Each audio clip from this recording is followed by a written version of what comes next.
मैं Akshay Narayan Pareek, assistant professor sociology, government college Bundi. एक बार पुनः आपका स्वागत करता हूं राजकीय महाविद्यालय बूंदी के ऑफिशियल यूट्यूब चैनल में। आज का यह वीडियो समाजशास्त्र विषय के द्वितीय वर्ष के विद्यार्थियों के लिए है, जिसमें हम लोग आज परिवार के विषय में चर्चा करेंगे और जानने का प्रयत्न करेंगे कि परिवार क्या है, परिवार की विशेषताएं क्या क्या है, परिवार की परिभाषा क्या है और परिवार के महत्वपूर्ण कार्य कौन कौन से होते हैं। तो परिवार, सबसे पहले जानने की ये बात है कि परिवार संस्था और समिति दोनों है। जैसा कि हमने पूर्व की क्लासों में पढ़ा है कि परिवार संस्था भी है और समिति भी है, और ये एक ऐसी संस्था है जो सभी समाजों में अनिवार्य रूप से पाई जाती है, अर्थात किसी न किसी रूप में परिवार का होना अवश्यंभावी है। और यह महत्वपूर्ण इसलिए है क्योंकि परिवार व्यक्ति को सामाजिक, मानसिक, आर्थिक, भावात्मक और शारीरिक सभी प्रकार की सुरक्षाएं प्रदान करता है। और जो मनुष्य की मूल आवश्यकताएं हैं, भोजन, वस्त्र और आवास, इन तीनों ही प्राथमिक आवश्यकताओं की पूर्ति करना परिवार की प्राथमिक जिम्मेदारी होती है, अथवा इनकी पूर्ति परिवार के द्वारा की जाती है।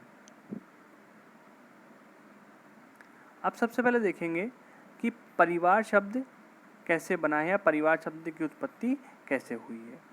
परिवार शब्द अंग्रेजी भाषा के फैमिली शब्द का हिंदी रूपांतरण है, जिसकी उत्पत्ति लैटिन भाषा के शब्द फैमिलिया से हुई है। अर्थात परिवार शब्द कैसे निर्मित हुआ? फैमिलिया जो लैटिन भाषा का शब्द है, वो फैमिली, और फैमिली से परिवार शब्द की उत्पत्ति हुई है।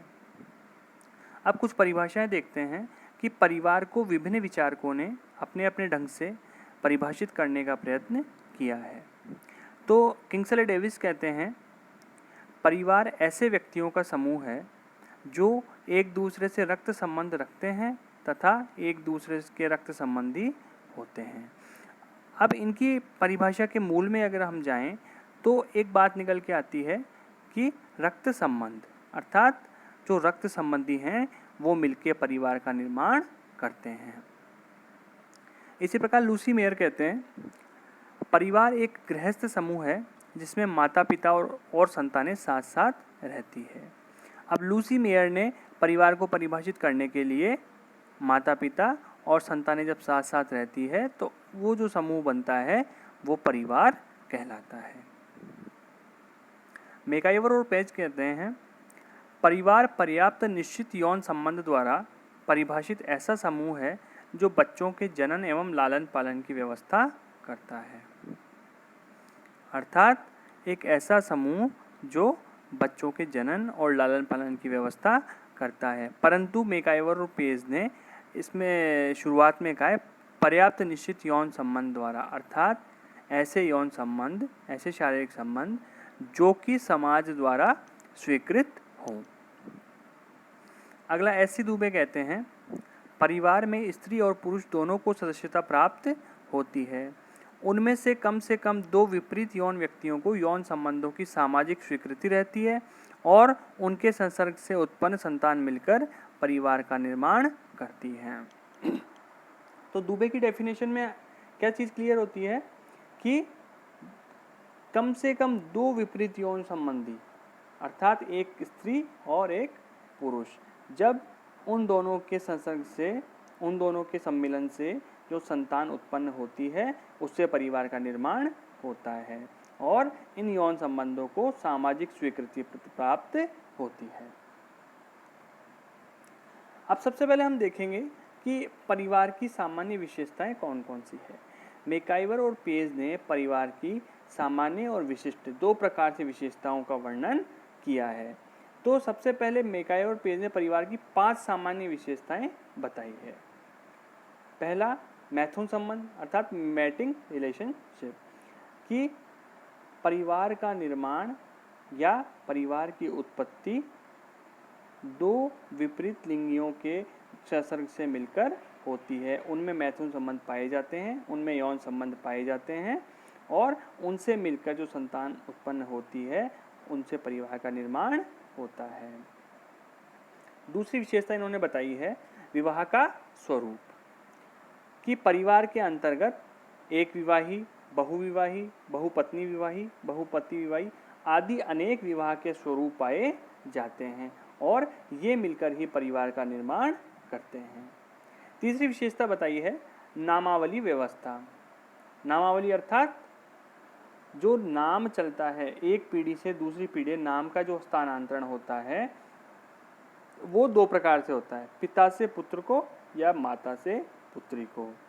जैसे जब पितृसत्तात्मक परिवार की बात करेंगे तो पिता से पुत्र को नाम मिलेगा, वंश नाम मिलेगा। इसी प्रकार जब मातृसत्तात्मक परिवार की बात करेंगे तो माता से पुत्री को वंश नाम मिलेगा। चौथी विशेषता इन्होंने बताई है आर्थिक व्यवस्था, कि परिवार के द्वारा अर्थ संबंधित जितने कार्य होते हैं वो किए जाते हैं, अर्थात परिवार सदस्यों की आर्थिक आवश्यकताओं की पूर्ति करता है। पांचवी विशेषता बताई इन्होंने सामान्य आवास। जैसा कि लूसी मेयर भी कहते हैं कि इसमें माता पिता और संतानें साथ साथ रहती है, वो एक सामान्य आवास अर्थात माता पिता और उनकी संतानें जब एक सामान्य आवास पर रहती है तो वो परिवार का निर्माण करती है। अब हम देखेंगे परिवार की विशिष्ट विशेषताएं। मैकाइवर और पेज ने परिवार की 8 विशिष्ट विशेषताओं का उल्लेख किया है। सामान्य विशेषताएं बताइए 5 और विशिष्ट विशेषताएं बताइए 8। पहली है सार्वभौमिकता।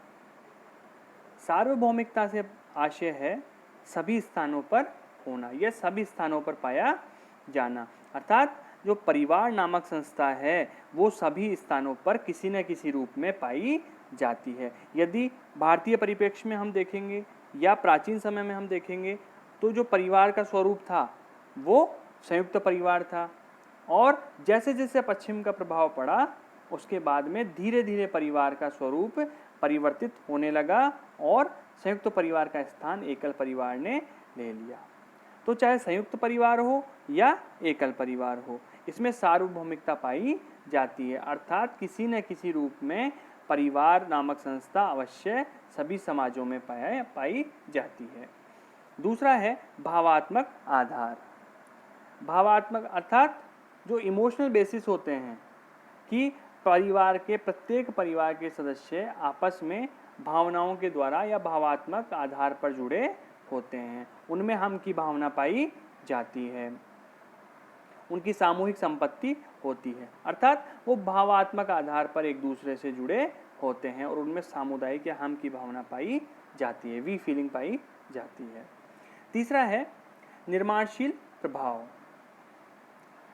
जब किसी भी परिवार में जब एक छोटा बच्चा जन्म लेता है तो उस बच्चे पर उस परिवार का प्रभाव, संपूर्ण परिवार का प्रभाव पड़ता है और वो संपूर्ण जीवन के लिए निर्णायक साबित होता है, अर्थात जो उसका समाजीकरण होता है उसकी प्रथम पाठशाला है वो परिवार ही होती है, कि शिशु जब पैदा होता है उसके पश्चात सर्वप्रथम परिवार से ही सीखता है।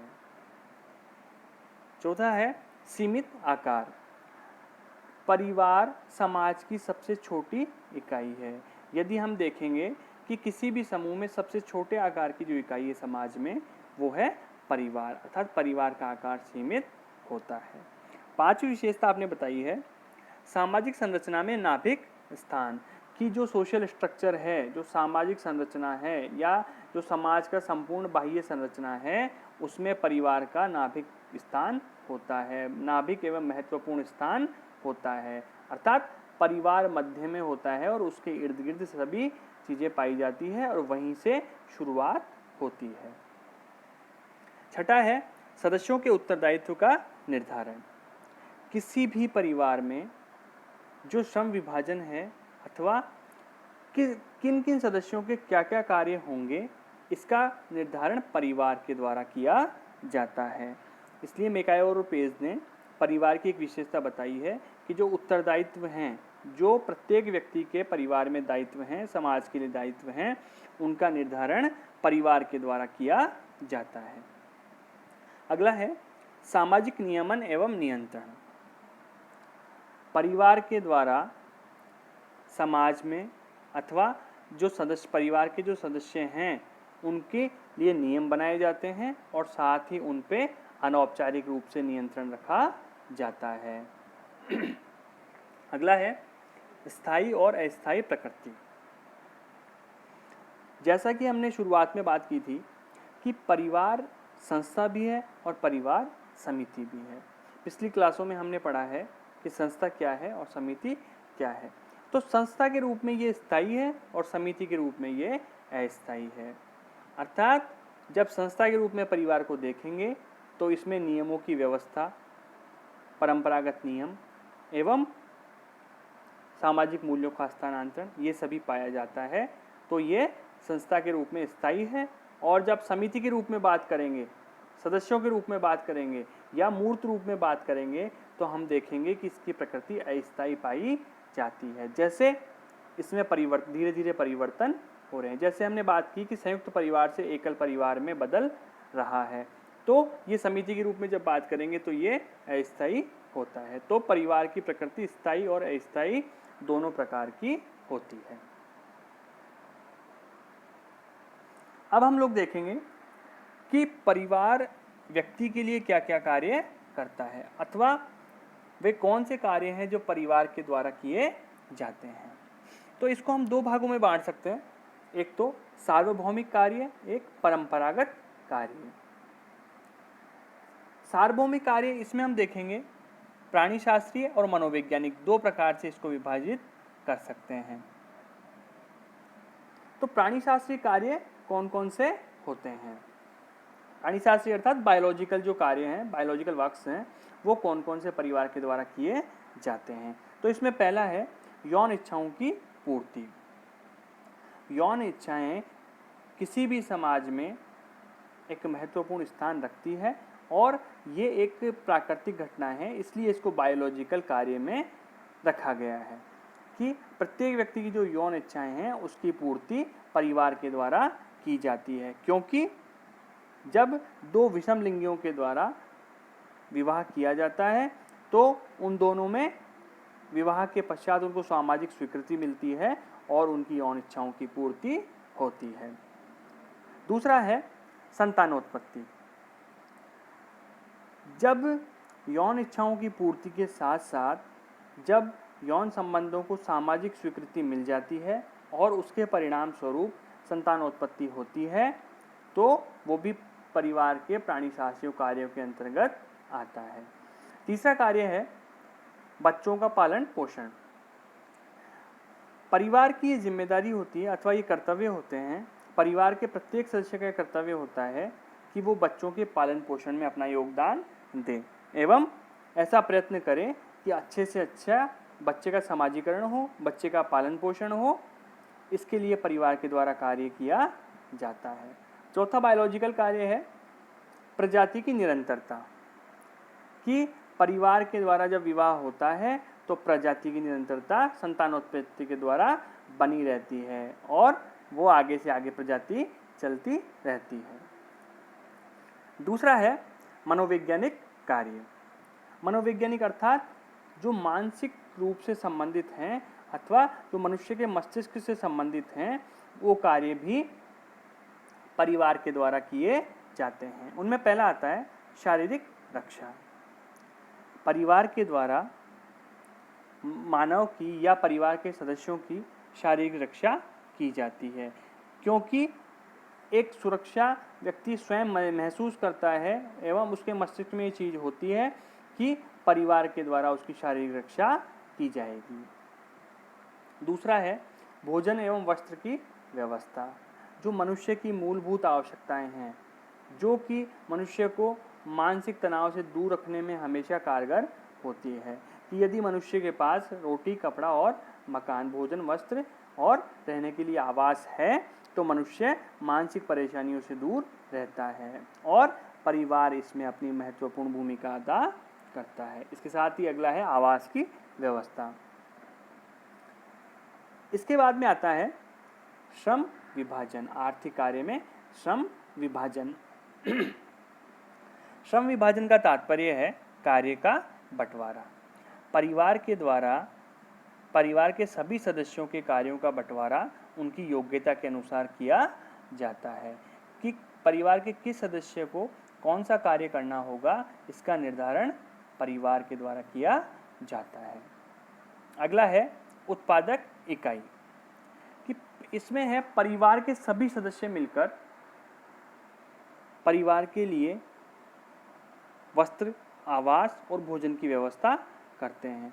अर्थात जिन भी वस्तुओं की आवश्यकता है वो परिवार के द्वारा पूर्ति की जाती है। तो परिवार व्यक्ति के लिए उत्पादक इकाई का कार्य करता है।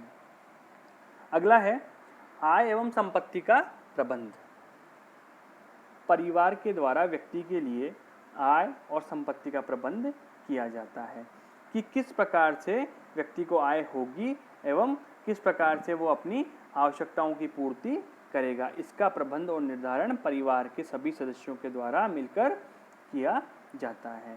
अगला है उत्तराधिकार का निर्धारण। ये निर्धारित करना, जैसा कि हमने पढ़ा था कि उत्तराधिकार का निर्धारण जब किया जाता है कि पिता से पुत्र को या माता से पुत्री को, तो इसका निर्धारण भी परिवार के द्वारा किया जाता है कि जो संपत्ति का उत्तराधिकारी होगा वो कौन होगा। अगला है सामाजिक कार्य। इसमें है पद का निर्धारण। परिवार के द्वारा व्यक्ति के पद का निर्धारण होता है।